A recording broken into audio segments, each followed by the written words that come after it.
Itu jadi permasalahan karena yang saya bilang tadi, guru ada yang keluar, ada yang meninggal, ada yang pensiun, sedangkan kebutuhan ruang kelas itu gurunya nggak ada. Banyak 2004 saja itu banyak kepala sekolah itu yang statusnya tersangka.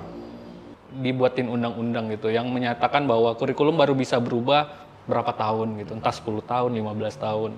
Bahkan tanggal 27 Oktober itu akan ada demo kan di Jakarta. Nah, kalau di daerah itu di beberapa daerah itu mungkin dalam waktu dekat ini akan ada demonstrasi.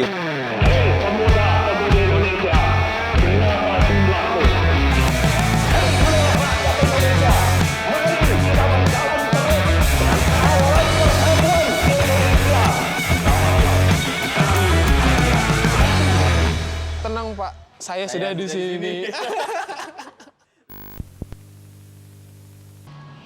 Teman-teman, ketemu lagi di Aksioma. Kali ini kita ngobrolin hal yang kalau kita mau ngomongin masalahnya ini masalah semua nih. Tapi bukan itu. Saya juga nggak mau Aksioma itu menjadi sebuah forum yang kayaknya suram benar gitu. Masalah terus. Masalah terus Masalah terus. Jadi kita mau juga mungkin nanti di sesi ini kita ngomongin juga ada suntikan-suntikan motivasi lah di dunia pendidikan nih kita ngomong hari ini nih Bang Bandi. Kali ini tema kita pendidikan ya Bang ya? Pendidikan. Tema besarnya pendidikan ya. Kita ngundang dua narasumber yang ini nih, ciamik nih. Tadi kita udah ngobrol di off cam tuh, wah gila, tercerahkan saya gitu kan. Nanti mudah-mudahan beliau nggak canggung menyampaikan yang off cam di on cam. Karena yang di off cam tadi tuh kayak agak gitu. Ngeri-ngeri Boleh sedap nggak lah ya gitu. Ngeri-ngeri sedap lah ya. ngeri sedap. Ada Bang Andi Kurniawan, Bang Andi Kurniawan. kepala sekolah di SD 5 Jungkat. 5 Jungkat sama Pak Suherdianto MPD Sekretaris PGRI Kalimantan Barat ya Pak ya. Makasih abang-abang, saya manggilnya abang-abang ya lah ya. Kayak seumuran kan. Kalau Pak malah kayak di sekolah gitu. Iya, biar nggak terlalu ruang kelas lah gitu. Kan capek beliau ini dipanggil bapak terus. Pak gitu. Jadi Saya sekali lah panggil apa? dipanggil abang. Panggil Om juga boleh. Om, kalau panggil Om tak biaya kos saya nih. Apa kabarnya nih? Abang-abang nih. Atau apa kabar pendidikan? Apa kabar abang-abang dulu? Abang-abang baru dulu apa apa kabar pendidikan? pendidikan? Ya, alhamdulillah lah kabar baik gitu ya. Jadi sehat. Ya. Yang penting kan kita sehat nih. Iya benar Pak. Ya, kita sehat bisa ngobrol gitu kan.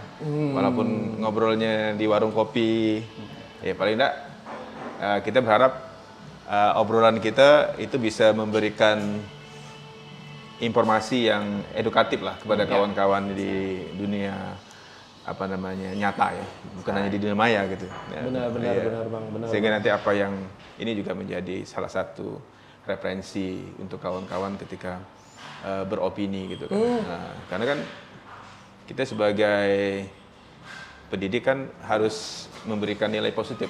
Harus sehat Bang ya. Harus sehat gitu. Harus sehat. Walaupun juga kadang-kadang harus mengkritisi gitu ya.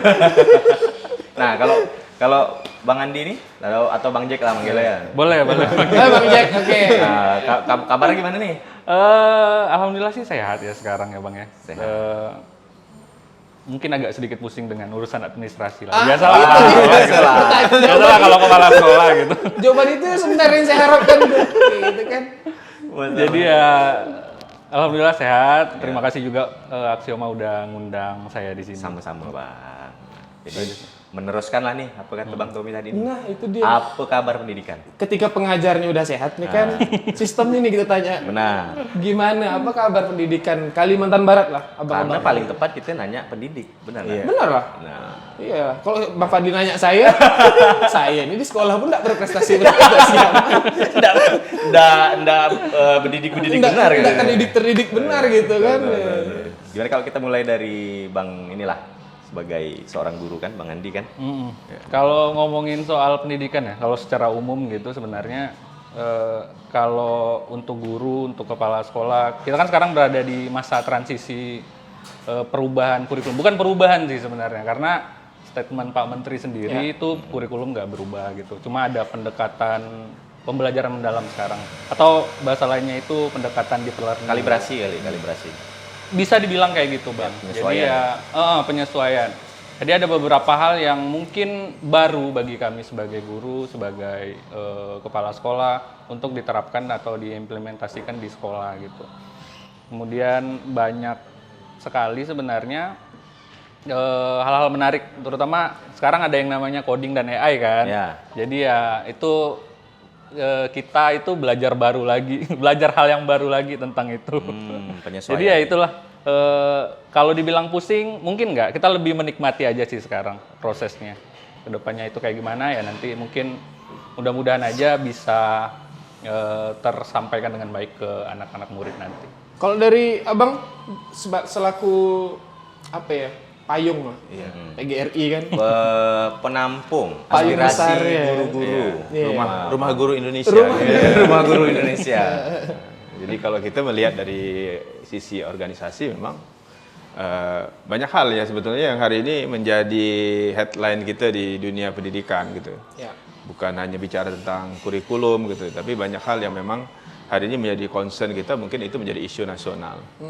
Artinya kalau kita yang mungkin yang terbaru kita terkait dengan rancangan undang-undang Sisdiknas ya yang tahun 2025. Ini kan juga menjadi atensi. Ya. Nah, atensi semua tenaga pendidik dan tenaga pendidikan dari jenjang Dikdasmen sampai di perguruan tinggi. Karena ini menyangkut tentang kesejahteraan. Nah, karena hari ini guru itu kan perlu untuk perhatian. Iya, benar. Iya, jadi kalau kita gimana gurunya bisa mengajar dengan tenang gitu ya, punya motivasi yang tinggi, kemudian punya tanggung jawab yang luar biasa. Kalau misalkan yang dituntut hanya kewajiban, tapi hak-hak mereka enggak terpenuhi kan. Nah, jadi enggak fair juga gitu ya. Dan kita melihat kondisi hari ini gitu ya. Akhirnya masyarakat juga pada hari ini juga mungkin saya dulu waktu jadi murid ya, jadi siswa itu enggak kayak bodoh amat dengan urusan guru. Tapi masyarakat tuh pada hari ini nih mulai sensitif nih, Bang. Iya. Ya kan, dengan ya guru, terus kayak gimana gitu. Kesejahteraannya. Gimana, dan bentuk support itu baik secara moral ataupun material itu udah banyak. Ya. Nah, dan kita bisa pantau itu di dunia digital, dunia maya. Karena gini, banyak orang tuh berasumsi, ini asumsi masyarakat ya. Gitu. Nah, termasuk juga mungkin para pejabat gitu. Asumsinya begini, bahwa guru itu udah sejahtera. Gitu kan? Apalagi kalau misalnya Kecuali kalau budak ini berkawan dengan guru kan. iya. Baru dia tahu. Tapi kok respon gitu berdua sih? Enggak, Mungkin kawan kita banyak guru kali. Itu jadi karena asumsi masyarakat tuh begitu gitu. Iya. Karena dia misalnya udah ASN, kemudian udah P3K. Terus semua orang, bahkan mungkin yang pengambil kebijakan di Dinas Pendidikan Kabupaten Kota, bahkan sampai provinsi, bahkan mungkin gubernur sekalipun, mungkin menteri sampai kepada staf ahli presiden berasumsi bahwa guru itu sudah sejahtera karena udah dapat sertifikasi. Padahal kan tidak semua guru dapat sertifikasi. Iya, benar. Kita ini masih punya PR tuh 1,6 juta guru. 1,6 juta guru. 1,6 juta itu di tahun 2024 2025 yang belum sertifikasi. Artinya kan kalau dengan penghasilan yang belum sertifikasi, ya saya pikir ini masih belum memadai gitu. Kalau kita bandingkan dengan misalkan guru-guru yang ada di Brunei, ada di Malaysia, di Singapura gitu, atau di Finland, ini masih sangat jauh. Gitu. Gitu. Nah, kemudian memang yang menjadi persoalan itu, ketika kita bicara tentang kesejahteraan guru, hak-hak guru ya pastinya. Nah, itu kan ada anggaran-anggaran yang memang alokasinya dari APBN. Ada yang anggarannya dari APBD. Nah, kalau dari APBN mungkin sertifikasi guru ada dari APBN. Dosen juga dari APBN. Gaji kalau PNS dari APBN. Tapi ada tambahan-tambahan yang lain, misalkan bersumber dari APBD, seperti TPP. Nah, tunjangan tambahan penghasilan pegawai. Nah, ini sebetulnya ini adalah hak semua pegawai, mau dia camat, mau dia guru, mau dia di unit-unit OPD tertentu gitu ya. Walaupun mungkin kita ketahui bersama bahwa kalau TPP ini kembali kepada kemampuan anggaran daerah. Ya, benar. Nah, cuman dalam kebijakan TPP ini kadang-kadang guru yang termarginal gitu. Nah, jadi contoh saja misalkan TPP untuk guru di jenjang provinsi, di tingkat provinsi itu 1 juta yang dari dana APBD. Nah, itu pun belum itu yang dapat itu yang belum sertifikasi. yang belum sertifikasi, yang udah sertifikasi nggak dapat. Sementara tunjangan TPP untuk yang katakanlah kelas 9 atau kelas 10 itu di atas 3 juta. Guru hanya 1 juta. Itu tadi kenapa? Karena opini publiknya menyampaikan bahwa guru itu sudah sejahtera. Mungkin dan semuanya berasumsi guru itu sudah sertifikasi. Itu ya, masalahnya. mungkin gini Bang, kali karena asumsinya karena sekarang itu cara masyarakat melihat guru itu juga kan tidak hanya dari plat merah saja, kan. Ya justru beda lah kalau guru guru swasta kan, itu kan pasti kan bedanya gitu kan. Nah, tapi memang sejatinya, nah itulah paradigma masyarakat bahwasanya segala sesuatu hal itu harus dibebankan sama negara. Nah, Tapi sepakat nggak Bang tadi? Apakah guru-guru itu terkekang sama kepanjangan guru itu sendiri kan? Digugu dan ditiru. Ya, Jadi digugu dan mau ditiru. protes tuh takut nanti murid aku niru aku. Karena ada pepatah tuh kan, guru kencing berdiri, murid kencing berlari. Iya, betul. Kalau gurunya protes-protes terus nih, nanti muridnya nih lebih parah dari juga. gurunya juga. Iya sih. Saya sepakat sih Bang. Jadi iya kan? kayak memang percontohan kita. Iya, tapi walaupun sebenarnya mirisnya seperti yang tadi Abang bilang di Brunei, di Malaysia itu gaji guru bisa 40 juta sebulan gitu. Dibanding sama gaji guru di Indonesia lah ya, pakai Kalimantan Barat lah. Apalagi di Finland tadi kan. Karena seperti yang waktu Jepang di bom atom, Iya, benar. Hirohito tuh yang ditanya pertama kali tuh Guru. berapa jumlah guru yang Benar. tersisa kayak gitu kan. Andai sekolah itu pun roboh, kalau gurunya itu bagus, proses belajar mengajar tuh tetap masih bisa jalan kan, Pak. Tapi Esensinya itu. esensinya itu, tapi untuk bisa dapat guru yang berkualitas tadi sebenarnya kan nggak bisa kita lepaskan dari kesejahteraan gurunya itu sendiri. Infrastruktur dan sarana prasarana ini sendiri pun sebenarnya hanya tools kan. Benar, attachment kan. Ya, attachment Iya, ya. kan? Jadi ada tools karena ya mungkin bisa memaksimalkan potensi-potensi. Benar. Nah, ngomong-ngomong soal sarana dan infrastruktur. Sarana dan Iya. Nah, bridging-nya di situ. Ini panjang ya bridging ya. Aku mengantar aja. Aku mengantarkan Bang Fadli aja. Jembatannya agak panjang tadi ya. Jadi terkait dengan sarana dan prasarana infrastruktur nih Bang. Abang di mana sih ngajar Bang? Saya di Jungkat. Di Jungkat ya? Di Jungkat. Cuma bukan di tepi jalan gitu, agak ke dalam dikit lah. Agak ke dalam dikit lah ya. Banyak dalamnya, bukan dikit. Tapi bukan pedalaman kan? Kalau dibilang bukan pedalaman, bukan Bang. Tapi agak dalam gitu. Aksesnya agak, ya gitulah. Ya, oke. Nah, jadi kalau sarana dan prasarana tuh kalau menurut Abang tuh yang disediakan oleh pemerintah tuh gimana? Udah sangat-sangat memfasilitasi ke atau Sebenarnya kalau saya ambil omongan dari Bang Tommy tadi ya, sebenarnya kalau sarpras itu sih sebenarnya kalau diambil di generalisir, itu sebenarnya udah lumayan cukup sebenarnya untuk proses pembelajaran gitu. Tapi percuma tadi kalau seandainya sarpras kita bagus apa segala macam, tapi guru-gurunya nggak ada. Sebenarnya permasalahan kita sekarang itu di dunia pendidikan bukan cuma soal sarpras. Sarpras iya gitu. Tapi juga ada atau enggaknya guru gitu. Sedangkan kalau kita lihat dari kalau sekolah itu kan punya sistem yang namanya Dapodik ya, data pokok pendidikan gitu. Jadi setiap sekolah itu punya operator yang akan mengupload data-data dari sistemnya itu real time gitu. Jadi bisa langsung kementerian bisa langsung tahu tentang data sekolah itu, entah jumlah guru, jumlah murid, kemudian sarprasnya juga karena kita inputkan di situ kondisi ruang kelas, itu semuanya sudah tercakup semua. Tapi sedangkan guru-gurunya ini nggak ada. Kalau kasus saya nggak usah ke kasus sekolah lain gitu ya. gurunya nggak ada nih karena orang nggak mau jadi guru kan? Itu salah satunya. Tapi yang lebih ini sekarang kan ada yang namanya moratorium penerimaan guru di dalam Dapodik. Oke. Jadi kalau ada sedangkan gitu ya, sedangkan setiap tahun itu kan ada aja guru yang entah itu meninggal, entah itu pensiun gitu kan. Selalu ada guru yang keluar, tapi guru yang masuk ini nggak bisa sekarang. Jadi di Dapodik itu nggak bisa masuk guru-guru baru. Itu saya juga nggak tahu kenapa. Mungkin maksud kementerian atau pemerintah sekarang itu kan pengennya guru-guru yang ada, guru-guru yang masih statusnya sebagai honorer itu diangkat semua menjadi P3K atau PNS gitu ya. Baru mungkin mereka mau menerima guru baru untuk masuk ke dalam sistem Dapodik. Tapi itu jadi permasalahan karena yang saya bilang tadi, guru ada yang keluar, ada yang meninggal, ada yang pensiun. Sedangkan kebutuhan ruang kelas itu gurunya nggak ada. Kayak sekolah saya sekarang ada 10 rombel, 10 rombongan belajar gitu ya, 10 kelas gitu rombongan istilahnya. belajar.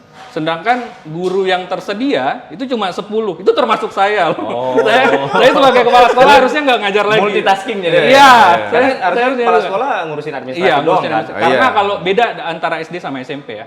Kalau SMP itu kan dibantu sama waka. Jadi kepala sekolah itu dibantu sama wakil kepala sekolah. Semakin besar sekolahnya, semakin banyak wakil kepala sekolahnya, bisa sampai 4 malah. Tapi kalau di SD ya ngurusin administrasi, ngurusin aset, ngurusin pendataan sarpras, itu semuanya ke kepala sekolah gitu. Tapi ya kalau kita harus masuk ke kelas lagi, itu akan jadi apa ya? Jadi nggak efektif gitu. Betul. Kelasnya jadi nggak efektif. Karena terlalu banyak multitasking. Benar. Sedangkan kalau di SD itu kan guru kelas ya, bukan guru mapel. Nah, kalau di SMP atau di SMA itu kan guru mata pelajaran. Jadi guru-guru mengampu mata pelajaran khusus, misalnya guru matematika. Tapi kalau SD kan semua. Betul. Jadi guru itu mengajar semua mapel, kecuali agama sama PJOK, olahraga gitu. Saya ya. jadi penasaran Pak, di PGRI sendiri itu ini kan berarti ada permasalahan di kebutuhan dan pemenuhan kan? Iya. Ada kebutuhannya berapa, pemenuhannya ternyata tidak sesuai dengan yang kebutuhannya. Kalau di PGRI sendiri gimana Iya. tuh, Pak? Kalau Bang memang sih, kalau kita lihat kebutuhan guru kita itu untuk Kalimantan Barat itu kita masih kekurangan guru kurang lebih 6.500 ya. Itu di tahun 2004 ya. Nah itu karena memang yang menjadi persoalan itu kadang data kita itu terutama di distribusi gurunya. Nah, ini kan sebenarnya yang jadi problem ini kan distribusi guru. Karena distribusi guru itu lebih banyak di daerah perkotaan. Iya, benar. Nah, jadi Mungkin karena banyak yang nggak mau di pelosok kali ya. ya salah satunya itu menjadi salah satu alasan ya.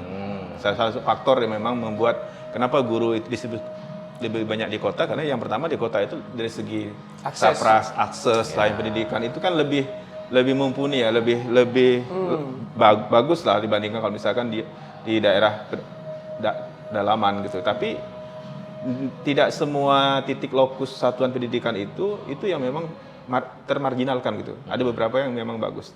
Nah, ini persoalan distribusi guru ini menjadi salah satu yang sampai hari ini belum selesai gitu. Ya.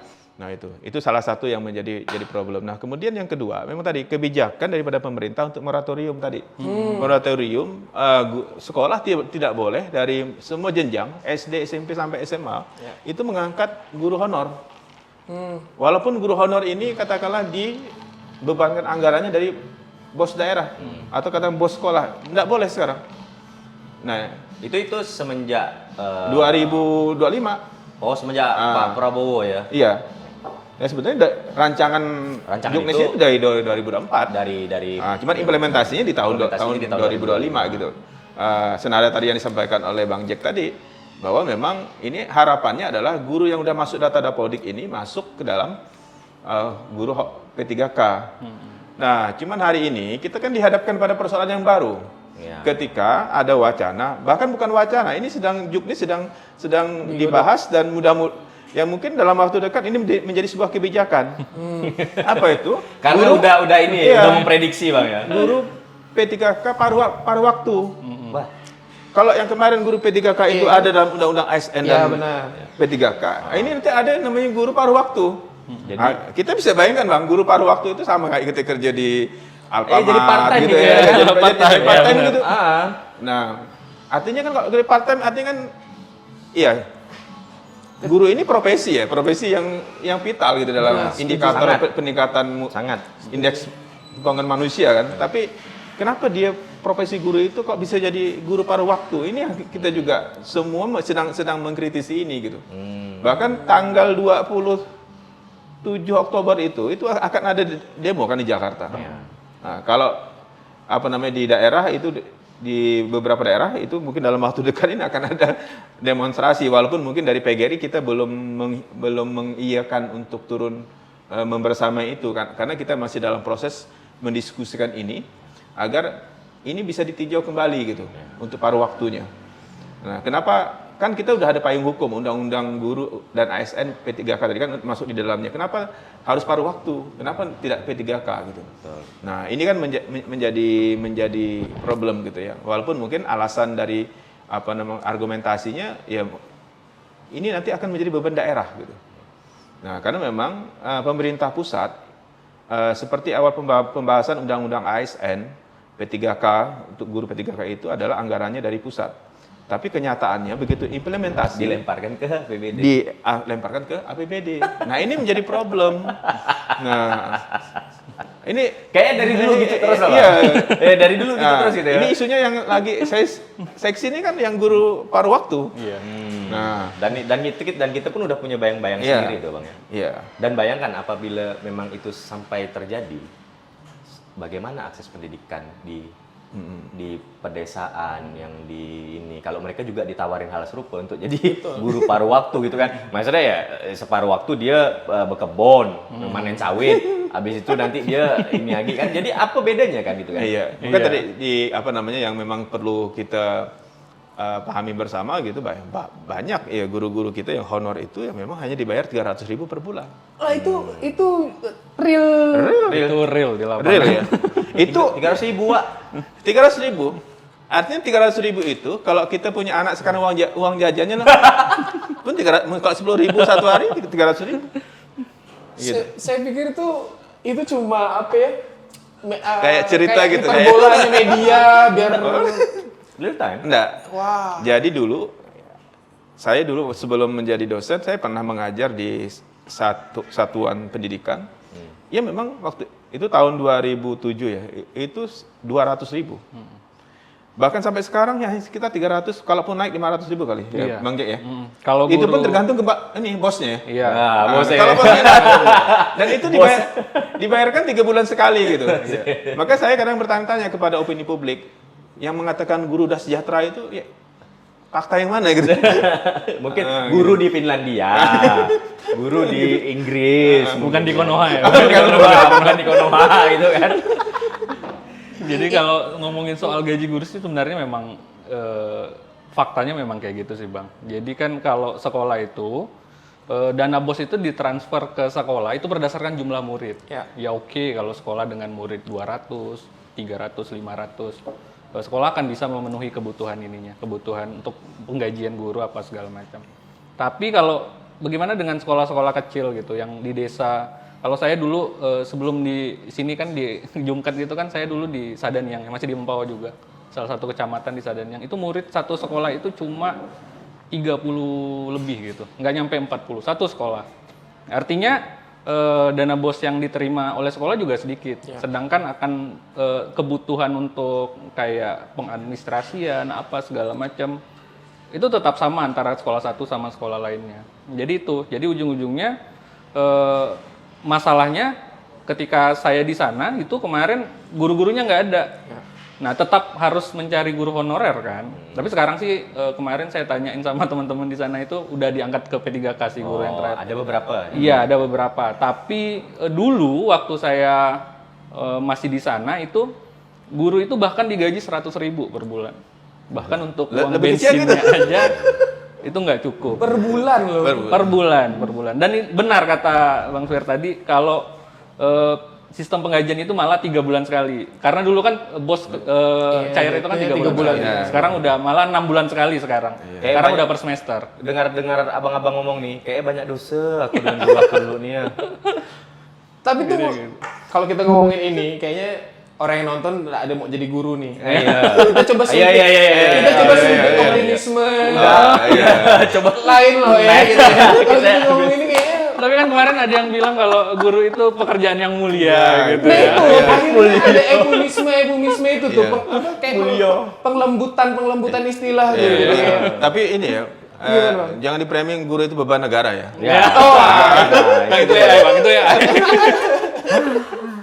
Coba jelaskan secara apa ya, awam ke orang awam kayak saya lah tentang kurikulum merdeka tuh apakah juga sebuah jargon-jargon politik yang manis doang seperti yang tadi mulia lah segala macam atau memang sebagai guru sendiri itu melihat ini, oh ini ada sebuah perbaikan sistem nih yang akhirnya yang dulu abang sebagai pelajar, sekarang pas jadi guru dapat kurikulum ini tuh, wah ini ada setitik harapan lah di dunia pendidikan mungkin dengan kurikulum. ini bisa terakomodir lah. Nah, nilai-nilai. gimana Bang Jack ngelihat kurikulum Merdeka itu gitu? Oke, sebenarnya kalau soal kurikulum Merdeka, ini perubahan kurikulum ya. Karena sekarang ya oke, sekarang masih tetap di kurikulum Merdeka seperti zaman pemerintahan sebelumnya ya.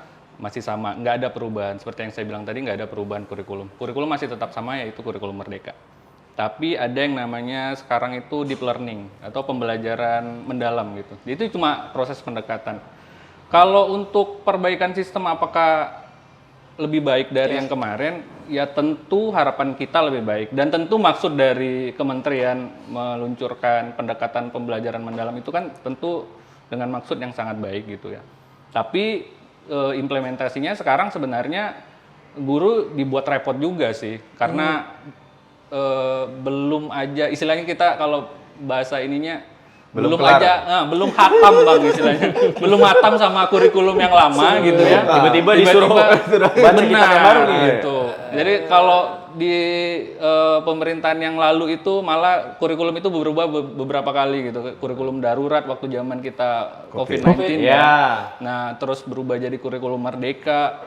Sampai sekarang kurikulum itu berubah lagi, ada pendekatan pembelajaran mendalam. Jadi kalau kami sih lebih pengennya kurikulum ya kenapa nggak dibuat kayak zaman dulu aja gitu. Kalau dulu itu kan mungkin ada kurikulum itu berubah 10 tahun sekali gitu. Jadi guru-guru ya udah ini dulu nih, udah settle dulu sama kurikulumnya gitu. Jadi udah paham dulu sama kurikulumnya baru bisa diimplementasikan. Ini kita nggak tahu nih setahun 2 tahun ke depan apakah ada Permendikdasmen baru soal pendekatan apa lagi gitu ya. Karena di tahun ini aja ada 11 Permendikdasmen kalau nggak salah saya itu kemarin yang meluncur gitu Tapi ya. Bang Jack udah hatam tuh.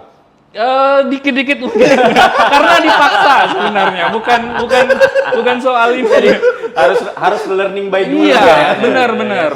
Jadi kita harus proaktif untuk cari tahu tentang ini karena kita nggak mau ketinggalan ya. Benar. Nah, sebenarnya kayak gitu sih, Bang.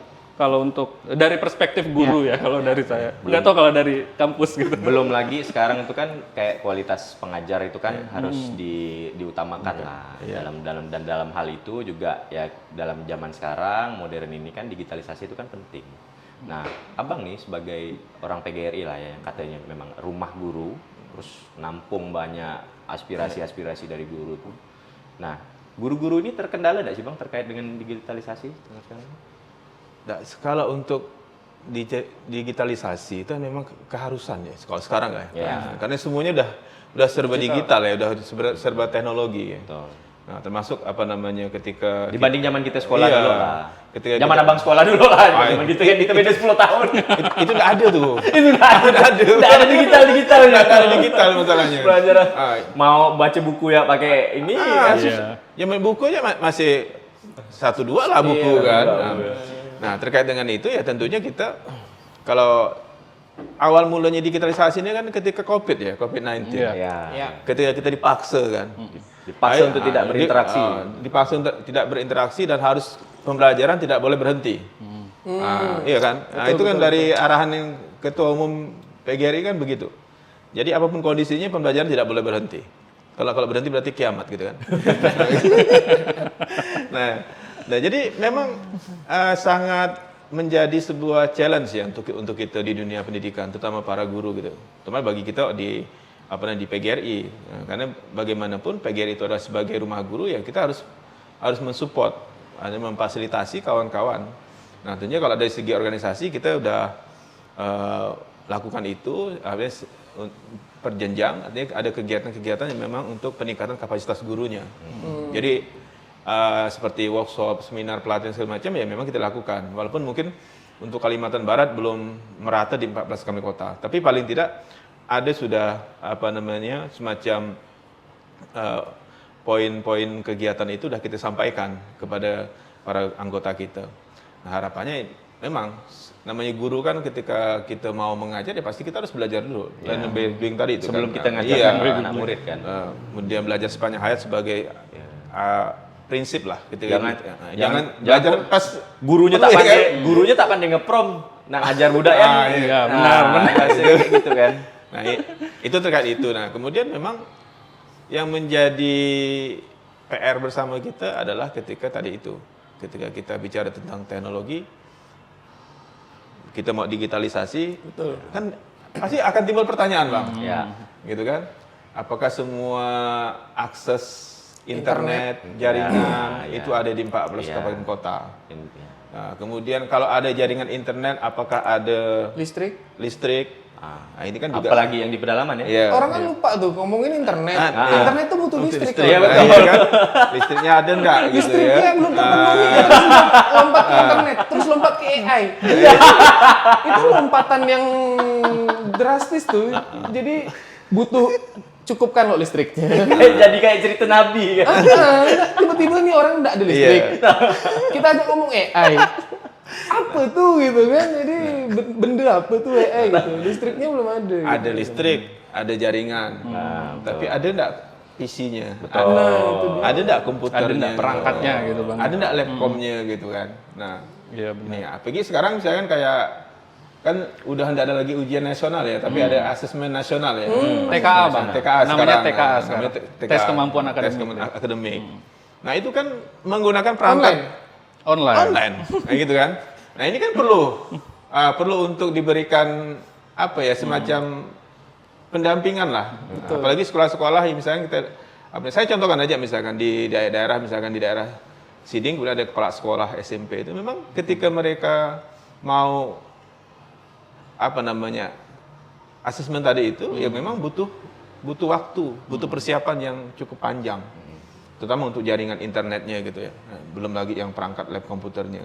Dan terus bergantian. Iya. Nah, ya karena komputer yang tersedia itu terbatas. Jadi satu hal yang yang jauh juga dari realisasi sebenarnya. Bang, ya. Iya, belum lagi misalkan kalau guru-gurunya memang guru-guru yang tidak mau mengupdate diri kan. Ini kan jadi problem kan. Nah, itu dia tuh. Nah, maka kita kalau di PGRI selalu mengimbau bahwa adaptasi dengan dunia sekarang yang berbasis teknologi memang itu sebuah keharusan. Ya. Kalau kita tidak mau digilas ya. Guru-guru juga selain ya bahasanya kalau saya tangkap tadi ini ya masalah sarana dan prasarana juga itu jadi satu catatan sendiri bagi pemerintah ya realisasinya. Ada ketimpangan antara kebijakan pusat dan penerapan di sini, terus pengawasannya bagaimana gitu kan. Ada sebuah kemarin baca berita nih. Nah, apa tuh Bang Tommy? kutipannya. Apa tuh Bang Tommy? One Man Dikristek, Bu Stella Christie menilai program makanan bergizi gratis ini kan yang Kan dia kan kesini Iya. tuh. iya kan? Berpotensi meningkatkan kemampuan matematika dan bahasa Inggris siswa melalui integrasi pembelajaran saat makan bersama serta dapat membangun karakter positif murid.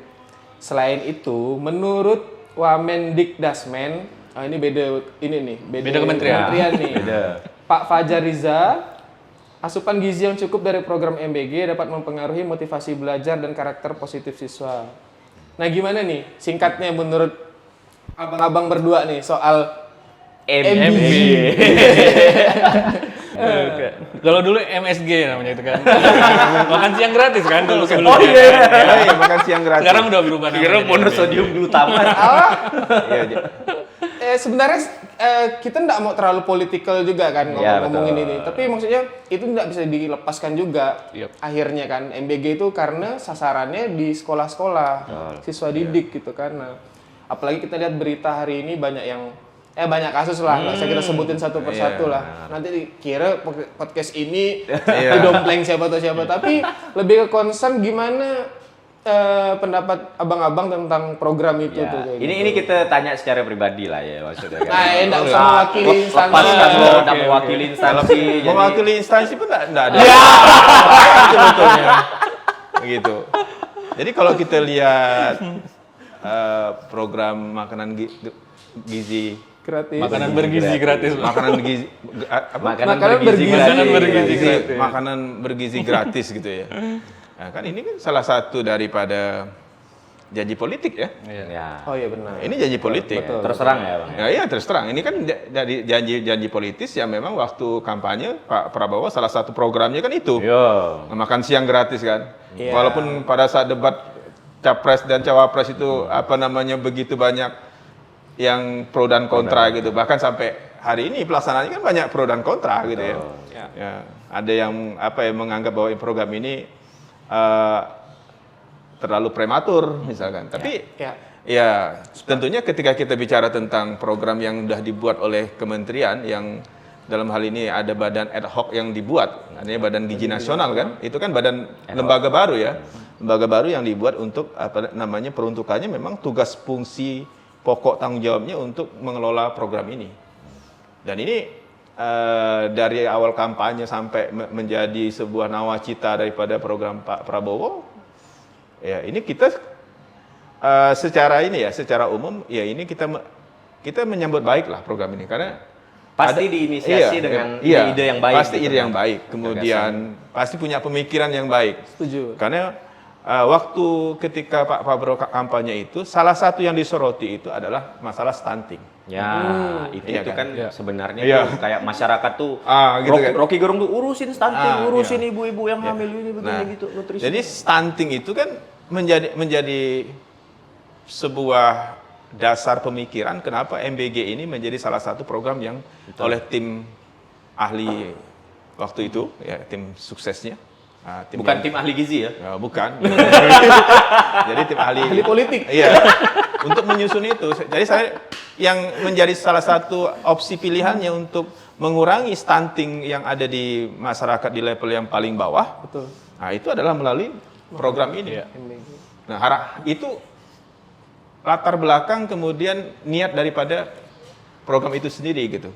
Nah, walaupun ketika program itu diluncurkan di awal-awal beliau dilantik 2024, 2025 baru pilot project dan kemarin kita juga dengar bersama-sama sekian triliun yang digelontorkan untuk MBG berapa oleh persen anggaran kita tuh? Iya, Berapa persen ternyata APBN? serapannya 50% aja belum sampai. Iya, Artinya kan dari manajemennya juga harus kita kritisi kan. Kenapa misalkan duitnya sudah digelontorkan sekian triliun untuk MBG tapi serapannya menurut menteri yang baru Pak Purbawe, Menkyu yang agak koboi-koboi gitu ya. Nah, kayaknya Gen Z lah kan. Jadi kayaknya agak gaya komunikasinya Gen Z benar gitu. Gen Z benar Walaupun gitu. umurnya enggak Gen Z. Atau mungkin dipaksakan biar Gen Z. Biar Gen Z, biar bisa diterima oleh semua. Tapi ini gebrakan yang menurut saya perlu untuk dievaluasi. Bahkan beliau sempat menyampaikan statement di beberapa media televisi nasional. Saya akan ketemu dengan kepala Badan Gizi Nasional untuk membicarakan ini. Kenapa serapan anggarannya belum sampai itu gitu ya. Nah, ini kan ya semuanya kan muaranya tetap dari kebijakan politis ya. Kebijakan politis karena memang enggak ada ya semua di bidang kehidupan kita tetap akan larinya ke polisi kebijakan kan. Namanya polisi kebijakan tetap muaranya tak politik.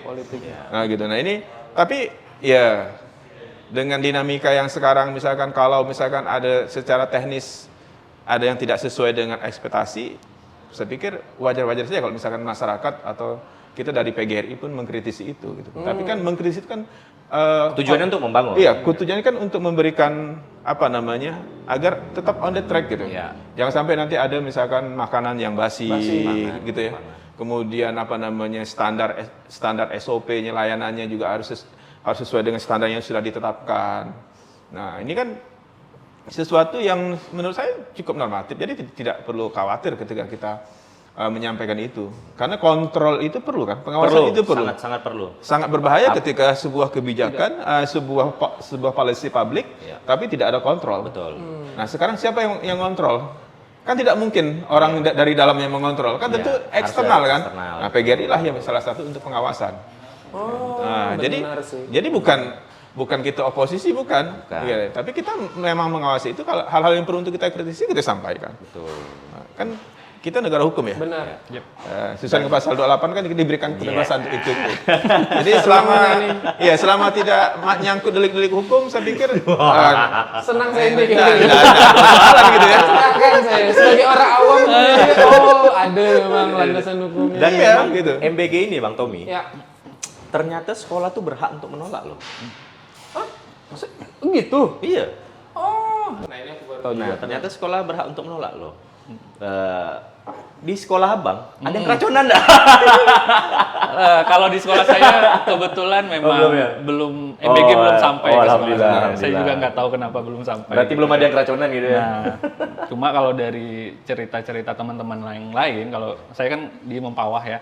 Kalau di Mempawah itu ada beberapa sekolah yang sudah dapat, dan yang anehnya sebenarnya saya kadang-kadang bertanya-tanya juga, kenapa yang dapat itu adalah sekolah yang notabene-nya itu ada di daerah perkotaan gitu. Padahal sebenarnya kalau kita tarik tarik masalahnya, masalah stunting itu kan sebenarnya nggak di perkotaan, tapi ada di daerah, di pedalaman gitu. Nah, sekolah-sekolah yang terpinggirkan, yang kalau di Mempawah itu kan banyak masih desa yang bahkan ada beberapa desa itu yang masih statusnya 3T. 3T Ya. terdepan. Kenapa nggak sekolah itu yang diprioritaskan pertama dulu yang dapat MBG gitu? Sedangkan yang di kota, yang mungkin keadaan orang tua, ekonomi orang tuanya itu lebih baik gitu ya, malah mereka yang dapat duluan. Kadang-kadang jadi masalah juga di gurunya ketika anak-anak kalau anak SD gitu kan ya, kadang-kadang kan anak-anak kelas 1, kelas 2 itu kan susah makan ya. Betul. Jadi gurunya nih yang Malas makan. ujung-ujungnya yang berperan sebagai orang tuanya yang nyuapin. Ini ada kapal terbang, ayo makan dulu gitu. Jadi bayangkan tambahan guru ya Bang. benar. Jadi bayangkan kalau di dalam kelas itu ada 20 anak gitu. 20 anak. Ya mungkin nggak semuanya susah makan, mungkin ada 5 anak yang susah makan. Itu jadi kerjaan baru buat gurunya.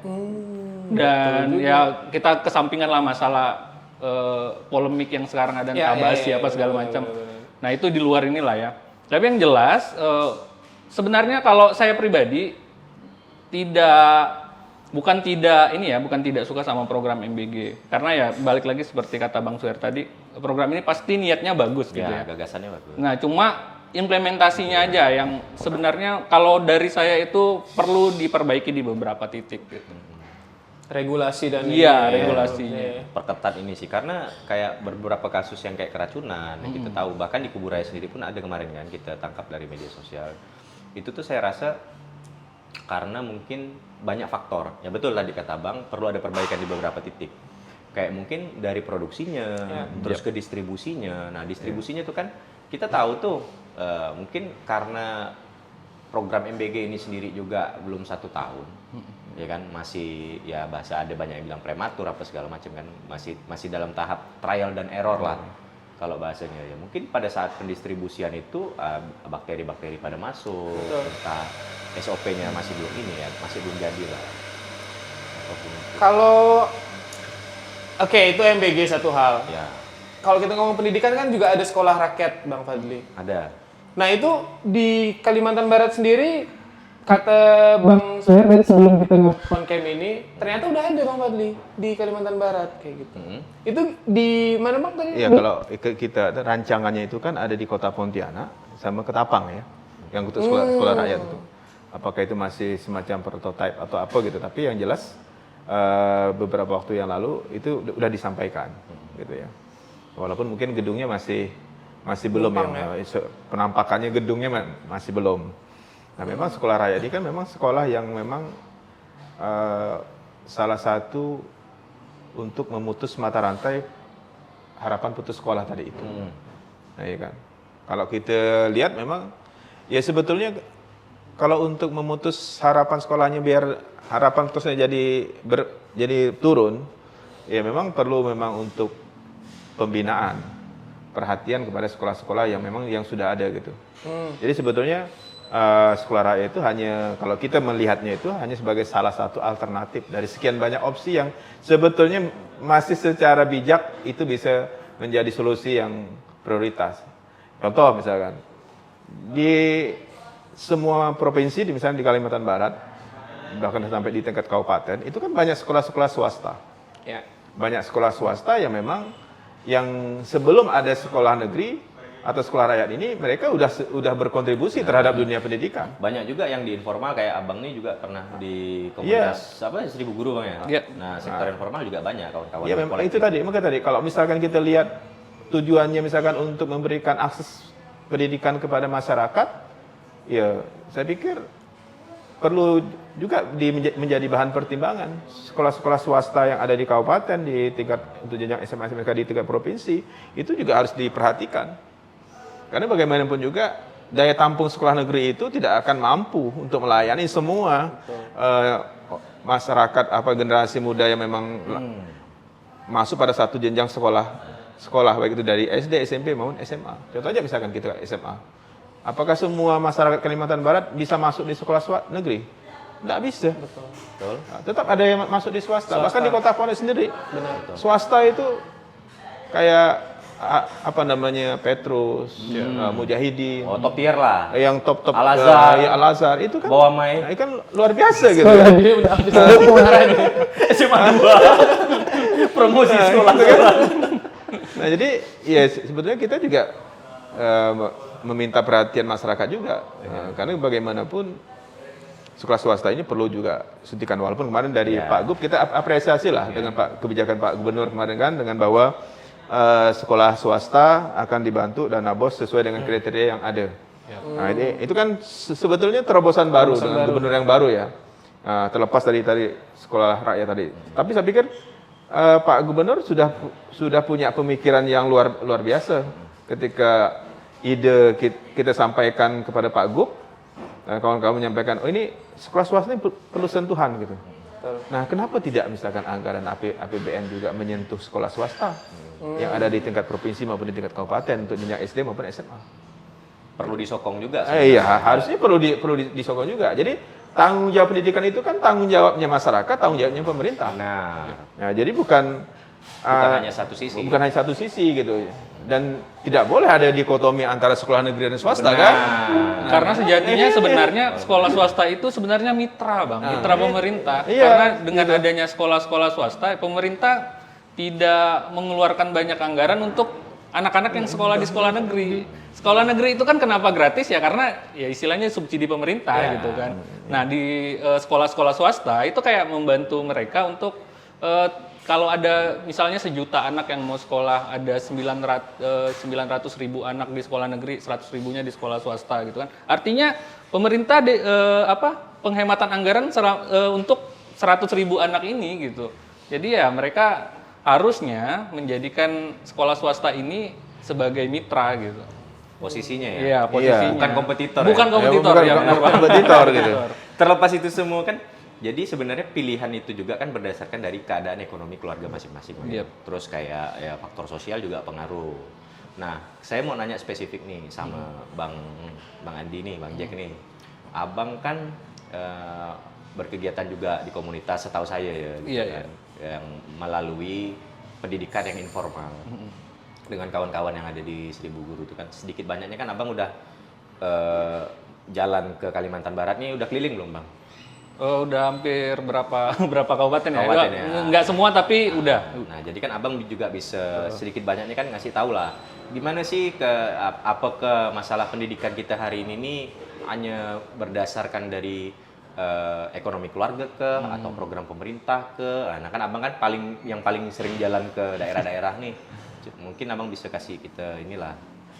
Iya, sebenarnya kalau masalah pendidikan, kalau sekarang ya, kalau saya mikirnya pendidikan yang sekarang itu bukan cuma sekedar transfer of knowledge gitu. Oke. Jadi lebih ke transfer of karakter gitu.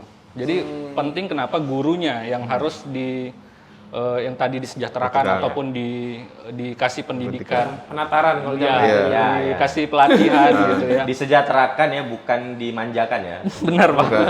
Jadi kalau sekarang kenapa udah bergeser menurut saya nggak transfer of knowledge lagi? Karena anak-anak sekarang bisa belajar dari mana aja sebenarnya. Betul, sepakat. Akses internet apa segala macam. Cuma untuk di daerah fokus ke daerah pedalaman, kalau kami kan kadang kegiatan itu kan cuma 3 hari kadang ya. Ya. Jadi nggak full ini. Jadi lebih banyak ke guru-gurunya. Jadi kalau ke sana itu istilahnya cuma ya sekedar menyapa gitulah. Dan itu antusias mereka itu luar biasa sekali. Kadang-kadang yang dibutuhkan anak-anak di daerah pedalaman itu bukan sekedar bagaimana materinya, bagaimana ilmunya, tapi kehadiran kita. Kalau kami itu nganggap Perhatian mereka ya, itu perhatian. iya benar. Perhatian. Apalagi kalau pemerintah mungkin dengan perhatian yang mungkin lebih itu mereka akan lebih senang sekali. Kami yang datang cuma hitungannya kalau masuk ke kelas itu cuma sehari doang gitu kan. Mereka udah bahagia sekali. Apalagi kalau memang pemerintah perhatian sama mereka gitu. Karena permasalahan mereka banyak. Pertama Iya, dari segi benar. ekonomi, mungkin transportasi, ya kan, mungkin dari ada yang mungkin kerja sambil sekolah, mungkin kan kalau di pedalaman ya, mungkin kayak berkebun sambil sekolah, mungkin ada gitu kan. Pak, misalnya paginya sebelum berangkat paginya sekolah, sorenya udah manen kulat atau apa gimana gitu kan. Mungkin banyak juga yang seperti itu. Soal akses pendidikan juga. Kemarin kalau mungkin abang-abang mungkin lihat yang viral di Kecamatan Segedong gitu ya. Dekat tuh sama beliau. Dekat sekali. Saya sih nggak mau buka Bang Fadli ya, biar orang yang di sana langsung. Udah, saya minum dulu. Iya. Minum loban. Jadi kan kalau kita ini ya, jadi kemarin juga saya sempat tanya-tanya. Kebetulan ada guru-guru di sana itu teman saya, teman baik malah. Kenapa bisa sampai viral seperti itu? Ya karena sebenarnya permasalahan ini udah dari 1 tahun yang lalu. Jadi setahun yang lalu Yang itu kan di sungai itu Bang ya? iya, yang nyebrang pakai tali itu loh. Jadi permasalahannya adalah itu akses jalan itu putus. Jadi di situ kan ada 2 desa ya. Jembatan itu menghubungkan 2 desa, Peniti Dalam 2 kalau nggak salah sama Peniti Besar gitu. Jadi sekolah yang mereka mau tuju ini ada di desa satunya, sedangkan mereka ada di desa yang satunya lagi di seberangnya gitu. 1 tahun yang lalu malah mereka harus kalau yang ada kendaraan mungkin mereka pakai kendaraan memutar jalannya itu. Jauh lah. Jadi kalau pakai motor itu kalau kata teman saya itu sekitar setengah jam. Jadi kalau jalan kaki bisa diperkirakan lah berapa jauhnya itu ya. Nah, jadi kayak gitu. Ada juga yang pakai swadaya masyarakat kayak mereka nganterin anak pakai motor air gitu ya, pakai sampan juga. Tapi Deras daerahnya. beberapa bulan kemudian setelah jembatan itu putus, 2 pemerintahan desa ini kayak kolaborasi lah istilahnya. Mereka buat rakit sementara gitu. Dan kemarin inisiatif desa ya. Kenapa kemarin viral itu karena ya rakitnya udah usang lah, udah 1 tahun gitu kan dipakai tiap hari apa segala macam, ujung-ujungnya talinya sangkut.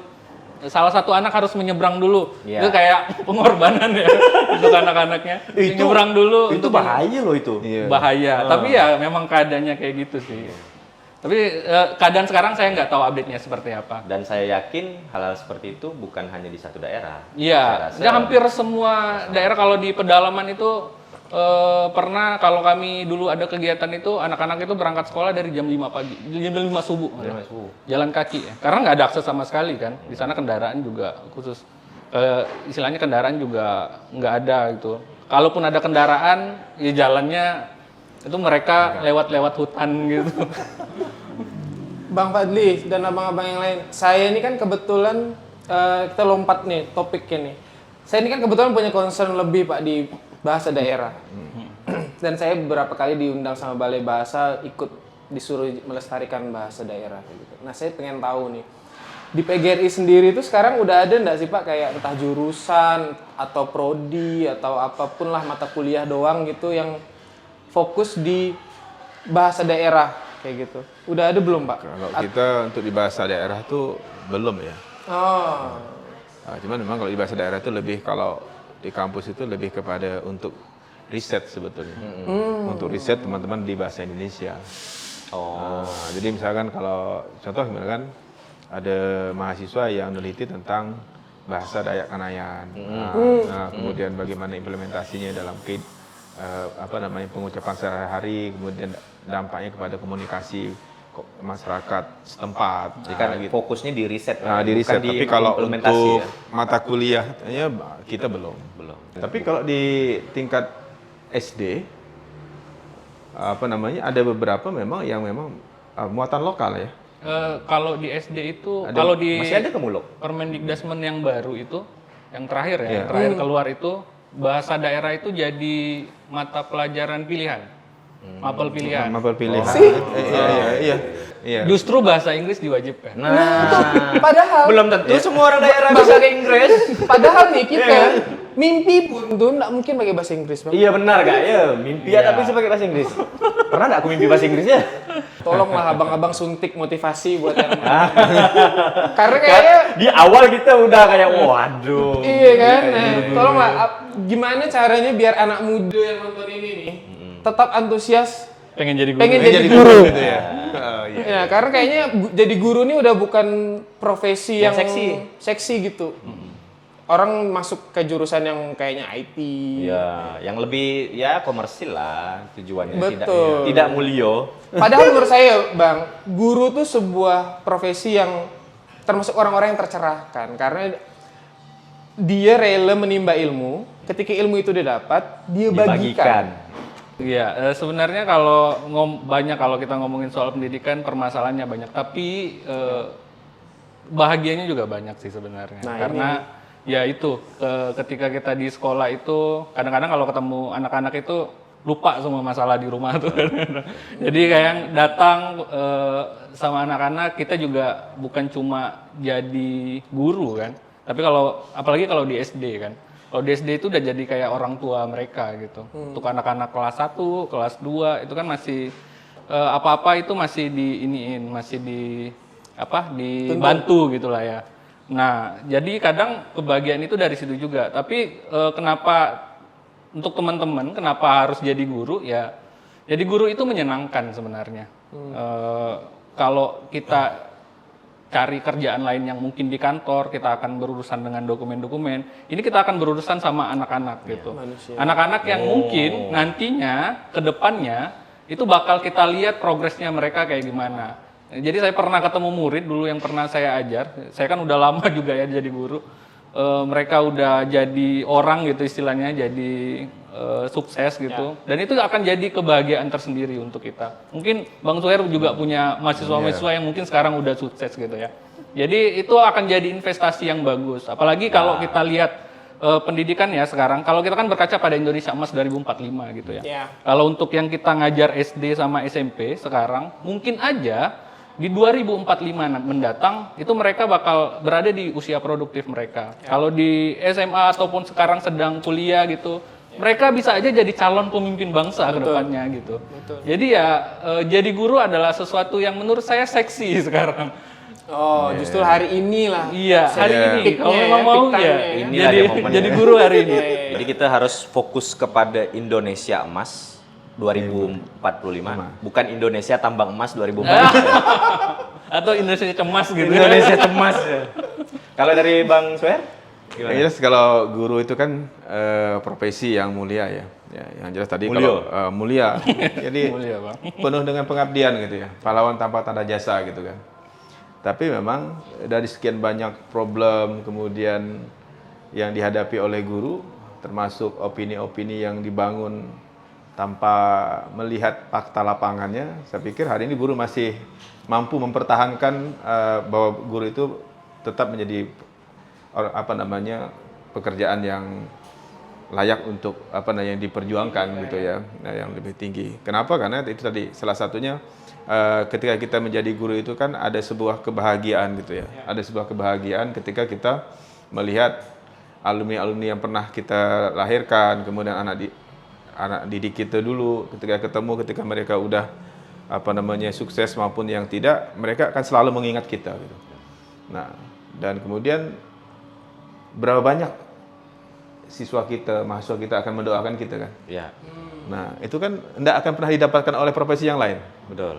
Nah, hanya guru yang bisa dapatkan itu tuh. Kalau kita dari dari apa yang harus menjadi perhatian pemerintah Kalimantan Barat ya, Pak Gubernur melalui Dinas Pendidikan Provinsi, Bupati melalui Dinas Kabupaten Kotanya, ya tentunya adalah bagaimana tata kelola SDM-nya, SDM gurunya itu sendiri gitu. Dan perhatian itu salah satu yang perlu untuk diperhatikan selain daripada bagaimana menuntut guru untuk bekerja secara maksimal sesuai dengan tanggung jawabnya, tentunya harus diperhatikan juga tadi kesejahteraannya gitu. Nah, karena tadi seperti kita sampaikan di awal bahwa harusnya tidak ada dikotomi antara misalkan TPP guru maupun non guru. Harusnya mungkin bisa dipertimbangkan. Artinya kalau misalkan kita ambil logika sederhana aja, kalau misalkan sertifikasi itu misalkan 3.250.000 satu kali gaji pokok, kalau misalkan yang sudah sertifikasi, kalau TPP-nya di atas itu, artinya mungkin kelebihannya bisa dibayarkan.